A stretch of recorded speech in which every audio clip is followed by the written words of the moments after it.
अस्सलाम वालेकुम, आप देख रहे हैं बोल न्यूज़ और मैं हूं मोहम्मद कामरान। हेडलाइंस आपने जानी। सबसे पहले अहम खबर है, झेलम में मूसलाधार बारिश, नदी नालों में तुग़यानी आ गई। मैट्रिक इम्तिहानात के मौके पर तलबा को मुश्किलात का सामना है। बरसाती नाले बिफरने से तलबा इम्तिहानी मराकज़ ना पहुंच सके।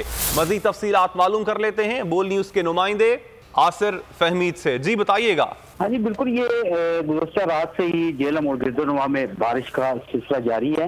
नवाही इलाका थल्ला चौधरी के जो बरसाती नाले वो बिखर गए हैं और वहाँ पे जो मैट्रिक के तलबा और तालिबात हैं वो बरसाती नाला भर जाने की वजह से फंस गए हैं और जिसकी वजह से वो मुश्किल से वो अबूर कर रहे हैं और जो इम्तहान जो है वो पेपर जो है वो शुरू हो चुका है, जबकि तलबा अभी तक वहाँ पे पहुँच नहीं सके और मकामी लोग जो उन अपनी मदद आपके तहत उनको रेस्क्यू करके इम्तहानी मराकज पहुँचाने की कोशिश में, जबकि देखा जाए तो वहाँ पे बरसाती नाले कई अरसे से जो बिखर रहे हैं, वहाँ पे कोई पुल ना होने की वजह से इनके रास्ते भी बंद हो जाते थे और जमीनी रास्ता भी मुनक़ता हो जाता था।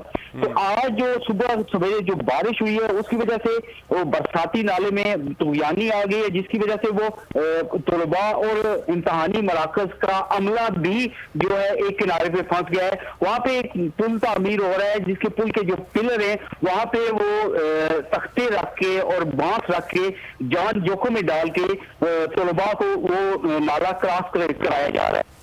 ठीक यासिर, आपने अपडेट किया इस हवाले से, आपका शुक्रिया।